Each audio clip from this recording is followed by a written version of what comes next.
सत साहेब जी, आप सुन रहे हैं जगत गुरु तत्वदर्शी संत रामपाल जी महाराज द्वारा लिखी पुस्तक जब जब भूल पड़े, पेज नंबर 16। बच्चे भी परमेश्वर ने पाले व पढ़ाए, दास को अपनी नौकरी दी, दास का कल्याण किया, सतलोक का निवासी बना दिया। विश्व में इस ज्ञान का कोई सानी नहीं, सब ग्रंथों का सार निकालकर भक्त समाज के समक्ष रख दिया। असंख्यों वर्षों का उलझा ज्ञान सुलझ गया। जिनको मोक्ष चाहिए आओ और अपना जन्म सफल बनाओ। गरीब ज्यों बच्छा गऊ की नज़र में, यूं साईं को संत भक्तों के पीछे फिरे, भक्त वत्सल भगवंत।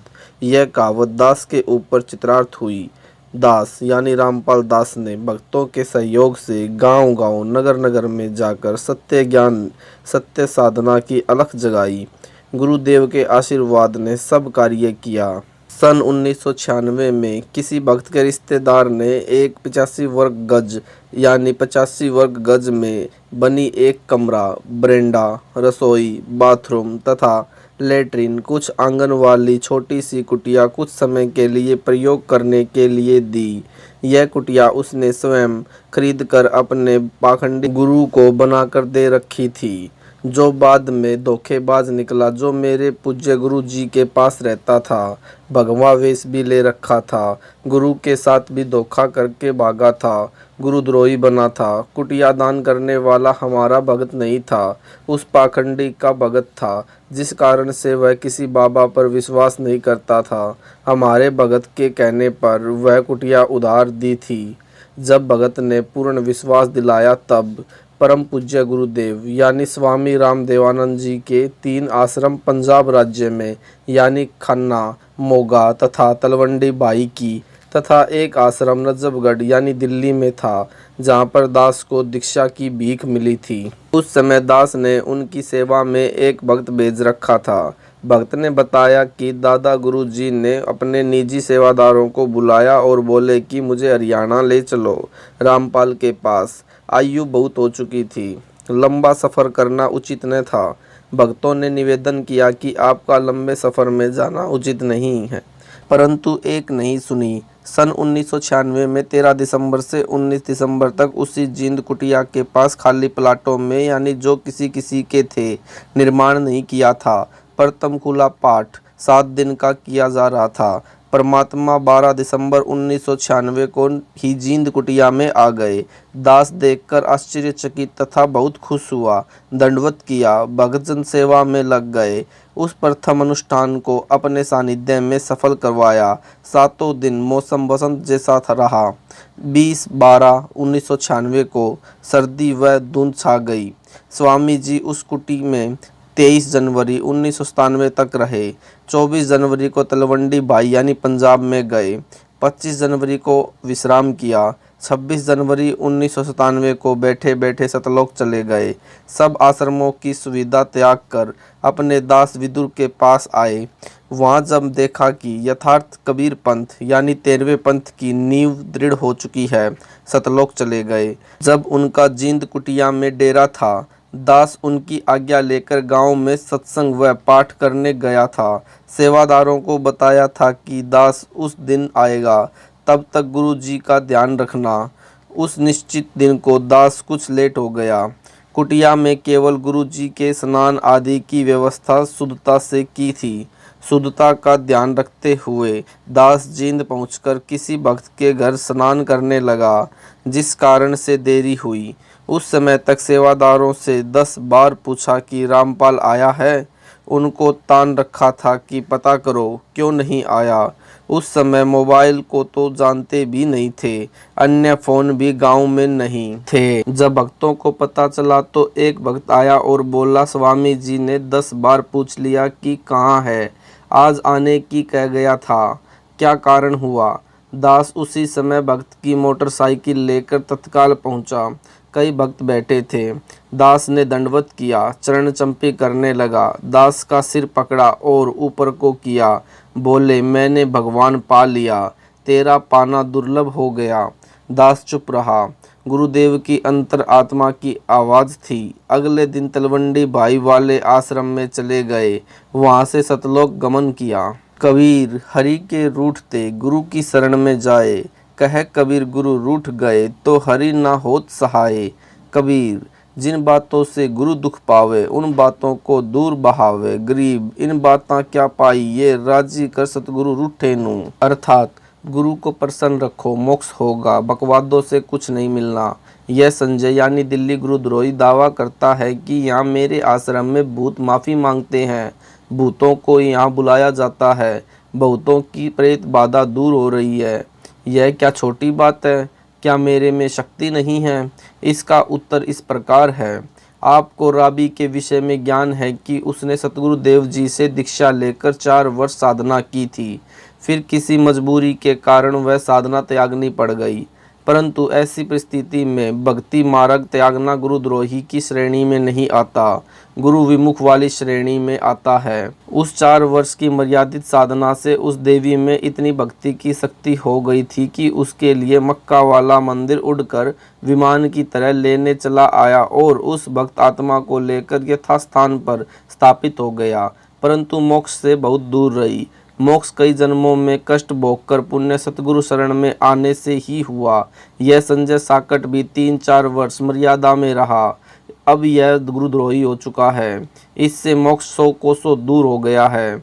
उस मर्यादित साधना से मिली भक्ति ज्यादा नहीं टिकेगी, सीधा नरक में जाएगा। यह है सार ज्ञान। यदि इसे समझ होती तो इतनी बड़ी गलती नहीं करता। अब नाम देने का अधिकार इसको यानी संजय दिल्ली को दास ने यानी रामपाल दास ने यानी इसके भूतपूर्व गुरु ने नहीं दे रखा। वह सार नाम इसको प्राप्त नहीं। दावा करता है भूत निकालने का, भूतों को बुलाने का। भूत प्रेत निकालने व डालने वाले तो इस जैसे भारत में लाखों अड्डे हैं। इसने उस गांव को भूतगाह यानी प्रेतों का स्थान बना दिया। जैसे राजस्थान प्रांत में गांव मेहंदीपुर में बालाजी भूतगाह बना है। वहाँ केवल भूतों को निकालने व डालने का काम है। अनगिनत जनता वहाँ जाती है। किसी का मोक्ष नहीं होना, क्योंकि मोक्ष तो सतगुरु से दीक्षा लेकर आजीवन मर्यादा में रहकर भक्ति सेवा दान करके प्राप्त होता है। गुरु भी पूर्ण हो। मेहंदीपुर में बालाजी का धाम कैसे बना? मेहंदीपुर यानी राजस्थान प्रांत में एक सच्चा सुच्चा इंसान था। आयु लगभग 30 वर्ष हो चुकी थी। परमात्मा की भक्ति करता था। किसी कारण से विवाह नहीं करवाया था। जहाँ भी परमात्मा की कथा सत्संग चर्चा होती पहुँच जाता। सब कहते हैं कि गुरु बिन मोक्ष नहीं। उसने भी गुरु बनाया। गुरु रामायण का पाठ व कथा किया करता था। कोई भी पाठ करना होता है तो देसी यानी गाय भैंस के घी की ज्योति जलाई जाती है, जो हवन का काम करती है। उसने एक श्री राम का मंदिर भी बनवा रखा था। उसमें रामचंद्र, सीता व लक्ष्मण तथा हनुमान जी की मूर्ति पत्थर की स्थापित कर रखी थी। उस मूर्ति के सामने अखंड ज्योति जलती थी। किसी में प्रेत बाधा होती तो उस मंदिर यानी आश्रम में जग रही ज्योति को वह हनुमान की मूर्ति तथा श्री राम लक्ष्मण सीता की मूर्ति को देखकर चिल्लाने लग जाती, बाबा छोड़ दे, कभी नहीं आऊँगा। कुछ देर में वह प्रेत बाधा वाला व्यक्ति यानी स्त्री या पुरुष शांत हो जाता। यह सब मेहंदीपुर वाला भक्त भी देखता था। वह भी जो कोई प्रेत बाधा वाला उसके संपर्क में आता, उसे गुरु धाम में ले जाता और भूत निकलवाता। एक बार गुरु जी बीमार पड़ गए। इलाज के लिए दूर शहर में चले गए। वहाँ लगभग 6 महीने रहना था।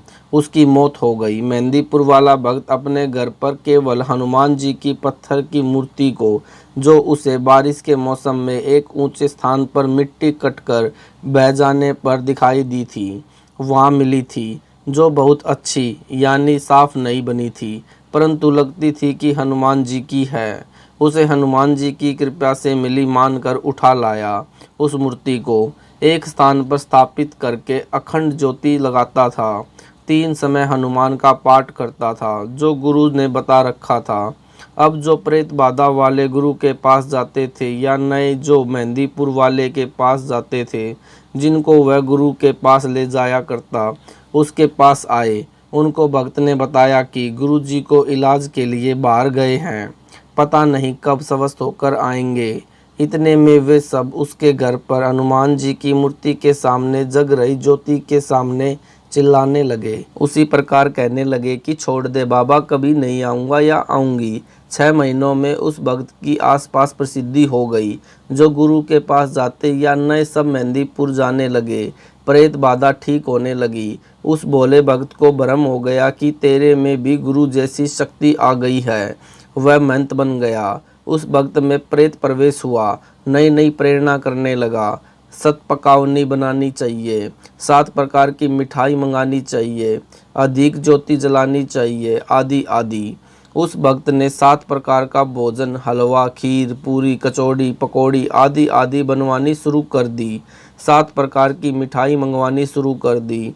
प्रेत के सताए धनी व्यक्तियों ने उसमें खूब धन लुटाया।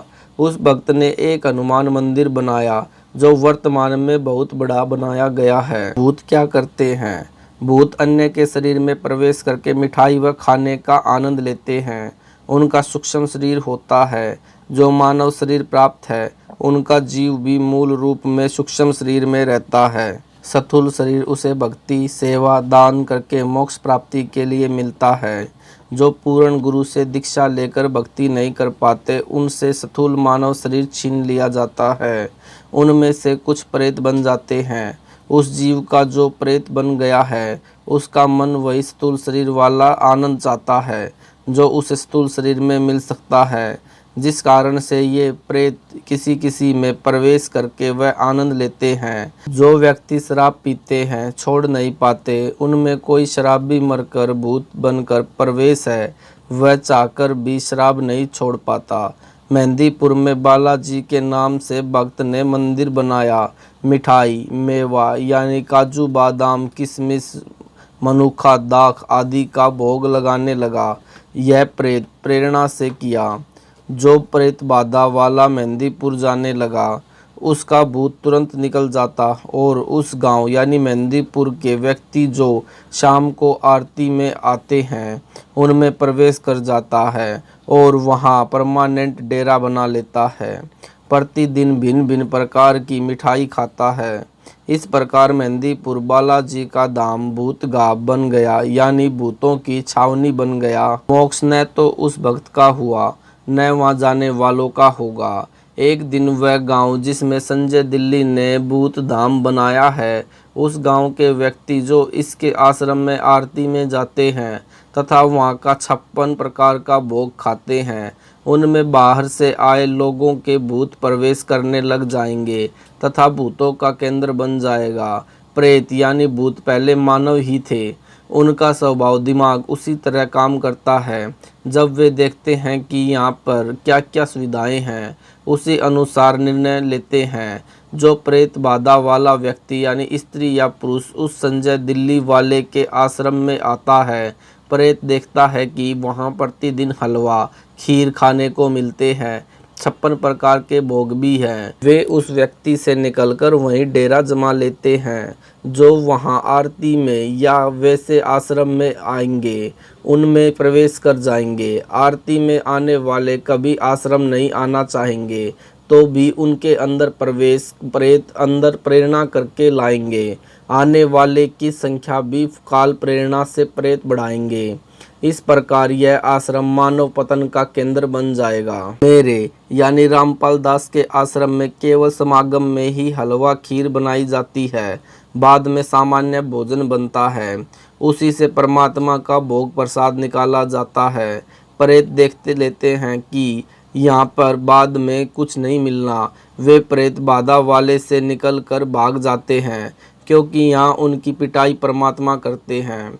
प्रेत बहुत चतुर हो जाते हैं। संजय जैसे पाखंडी के पास जाकर जानबूझकर दिखावा करते हैं, छोड़ दो, कभी नहीं आऊँगा, बस शांत हो जाते हैं। उस प्रबंधक को भ्रम हो जाता है कि मेरी शक्ति से प्रेत नाक रगड़ रहे हैं, प्रेत बाधा ठीक हो रही है। विचार करें, संजय यानी दिल्ली को भी अन्य भक्तों व भक्तमतियों वाले मंत्र जाप को दिए, जो प्रथम व द्वितीय नाम में दिए जाते हैं। इसमें अलग से शक्ति कहाँ से आ जाएगी? इस आश्रम से पहले इसने कितने भूत निकाले थे, कितनों को लाभ दिया था, पूछो पाखंडी से। अब काल इसको नचा रहा है, जीवों को इसके जाल में फंसा रहा है। इसका तथा इसके सहयोगियों व प्रसाद खाने वालों को अपने चक्रव्यूह में फंसा रहा है। यह है सार ज्ञान, जो समझ सके तो समझ लो। हरियाणा के भक्त ने बताया कि मेरे 2 चाचा छोटी आयु में मरकर प्रेत बन गए थे।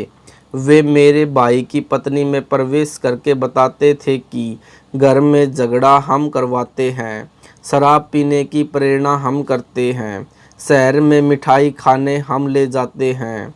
फिर उसने दास से दीक्षा ली, तब उनका पीछा छोड़ा।